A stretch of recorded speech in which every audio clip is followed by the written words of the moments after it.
It was late at night. The city's largest corporate tower stood tall above the silent streets, its underground parking garage dimly lit and almost empty. Expensive black cars were parked neatly in rows, but in one quiet corner, a man sat on the cold concrete floor. His name was Pollard. He wore a faded security guard uniform, his shoes worn out from long shifts.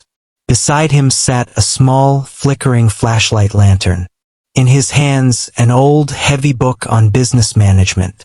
While most guards passed the night with drowsy eyes and half-hearted patrols, Pollard spent his hours reading. He wanted something bigger than the life he had. Every page he turned wasn't just theory to him. It was a stepping stone to the dream he carried in his chest. His co-workers mocked him often. "Pollard," they laughed, "you're a guard, not a businessman. Stop wasting your time with those books." But Pollard would just smile faintly and answer, "Even a guard can dream. One day, these pages might lead me somewhere no one expects." That night, his face glowed under the soft lantern light. His eyes were tired, yet they carried fire. Every word he read, he absorbed like oxygen. What he didn't know was that someone was watching him. From the far end of the parking lot, leaning casually against a sleek black car, stood a woman in a plain blazer and jeans. She looked nothing like her usual self. Tonight, she wasn't the polished, commanding figure the world knew. Tonight, she was Sanjna, the CEO of the very empire that owned the building Pollard guarded. But she was undercover. She often came late at night without her entourage or luxury to see her company from the ground level, to feel close to the reality her employees lived. And what she saw tonight stopped her in her tracks. A security guard, sitting on the ground, studying business leadership in the faint light of a lantern. Sanjna tilted her head, intrigued. Her lips curved into a half-smile. "Who studies like this in a parking garage at midnight?" she whispered to herself. She took a step closer, her heels echoing faintly against the concrete floor. Pollard, lost in his book, didn't notice her at all. For the first time in months, Sanjna felt a pull of curiosity. Not toward profit, not toward numbers, but toward a man who clearly carried something rare. Ambition, even in the darkest of places. And in that moment she knew this meeting was not going to be ordinary. Pollard was so absorbed in the book that he didn't hear the soft footsteps approaching. He only noticed when a shadow fell across his pages. Startled, he quickly looked up and froze. A woman stood in front of him. Tall, graceful, dressed simply in a blazer and jeans, yet carrying herself with an undeniable air of confidence.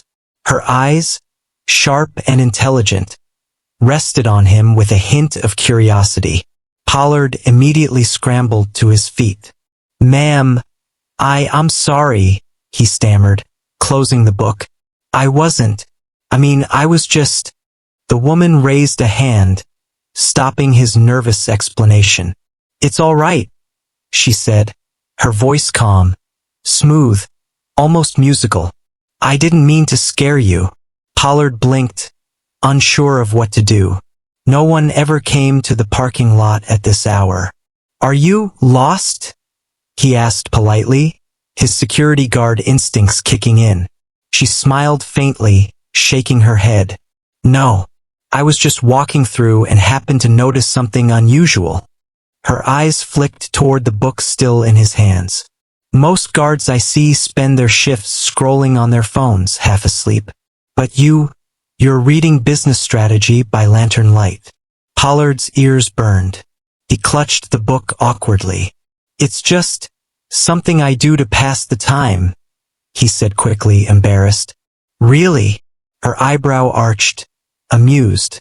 "Because the way you were studying it, every line, every detail, it didn't look like just passing the time." Pollard hesitated. A part of him wanted to brush it off, but something about this woman's tone, the seriousness in her observation, made him answer honestly. I dream of becoming more than this uniform, he admitted quietly. I know it sounds ridiculous, but I want to learn how businesses work, how leaders think. I don't want to spend my whole life just locking doors and writing reports. He paused, searching for words. I want to build something of my own. The woman studied him for a moment, her expression unreadable. Most people would have laughed, dismissed his words as foolishness. But instead, she asked softly, "And what makes you think you can?" Pollard met her gaze. For the first time, his voice grew steady. "Because I believe knowledge is the one thing no one can take from me. I may not have money, I may not have connections, but I can still learn. If I keep learning, maybe one day, I'll be ready when opportunity comes." The parking lot was silent except for the faint hum of overhead lights. Sanjna felt a strange tug in her chest. She had met countless men in boardrooms, all dressed in expensive suits, boasting of ambition. Yet this guard, standing in worn-out shoes, with nothing but a flashlight and an old book, spoke with a conviction that struck her deeply. For the first time in a long while, the powerful CEO found herself curious. Not about a deal, not about a merger, but about a man's story. Sanjna extended her hand. "My name is Sanjna," she said simply. Pollard shook it hesitantly. "Pollard," she smiled. "Well, Pollard, I have a feeling this won't be the last time we talk." The next night, Pollard returned to his shift as usual. Lantern in hand, book on his lap, he sat in the same quiet corner of the parking garage. But his mind wasn't entirely on the pages anymore. He kept replaying the brief encounter with the mysterious woman. Sanjna. Who was she really? She didn't look like any ordinary visitor. Her presence carried weight, like someone used to authority. But why would someone like her waste time talking to a guard like him? As if summoned by his thoughts, she appeared again. This time carrying 2 cups of coffee.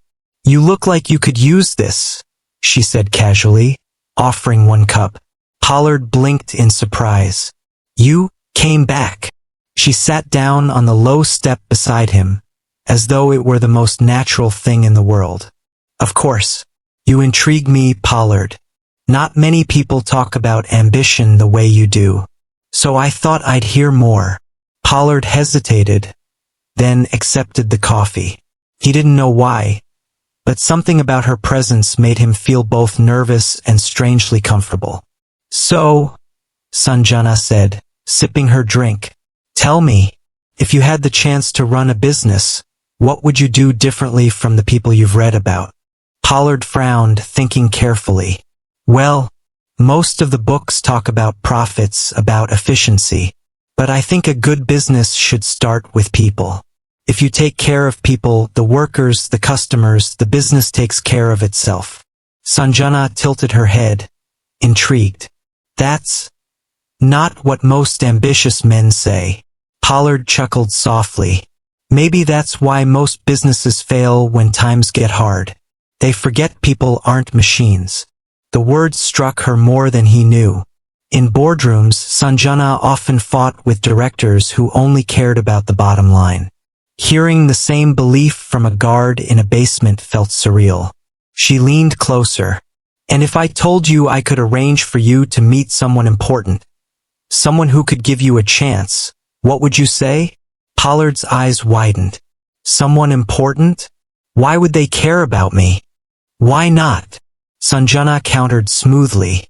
"You're sharp, you're determined, and you're willing to work. Sometimes that's all it takes." Pollard looked at her, suspicion flickering briefly. "Who exactly are you, Sanjna? You ask questions like you're testing me." Sanjna smiled faintly but didn't answer. "Let's just say I like to know who's worth believing in." For the next hour they talked. She asked him about leadership, about risk, about what he'd do if he lost everything. Pollard answered honestly, sometimes fumbling, but always with sincerity. By the end of the conversation, Sanjna was convinced this wasn't just idle dreaming. Pollard had something rare.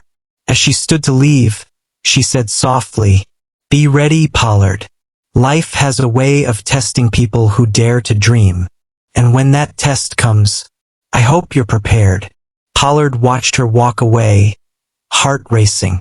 He didn't understand why this stranger believed in him. But for the first time in years, he felt something powerful rise inside him, hope. A week passed. Each night, Sanjna returned to the parking lot, always in her plain blazer and jeans. Every time, she brought new questions, new scenarios, sometimes even challenges.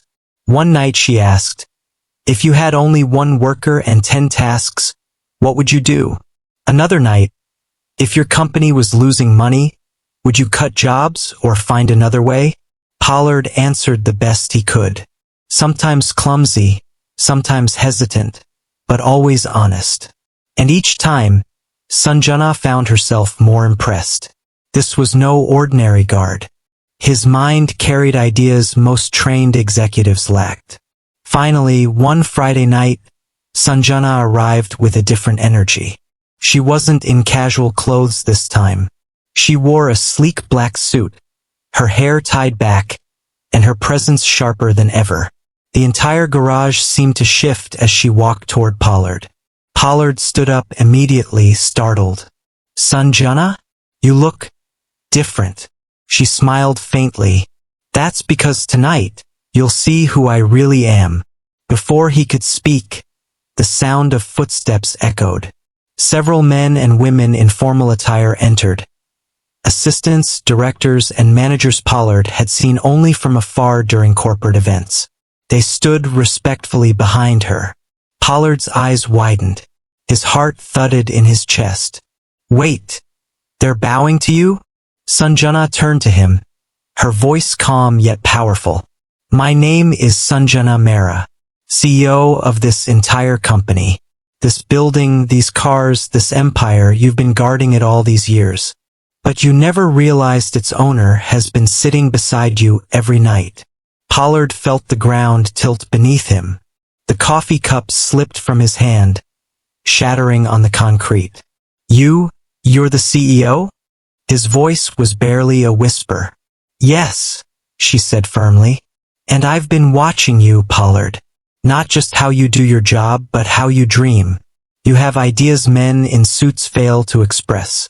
You think about people, not just profits. That is rare." Pollard shook his head, overwhelmed. "But I'm just a guard. I don't belong in your world." Sanjna stepped closer, her gaze steady. "You belong wherever your courage takes you. And you've shown me courage every single night, with nothing but a lantern and a book." She held out a folder. Inside was an offer letter. "Pollard, I want you to join my team, not as a guard, but as my management trainee. You'll work directly under me. If you're willing to learn, I'll give you the chance you've been waiting for." Pollard's hands trembled as he opened the folder.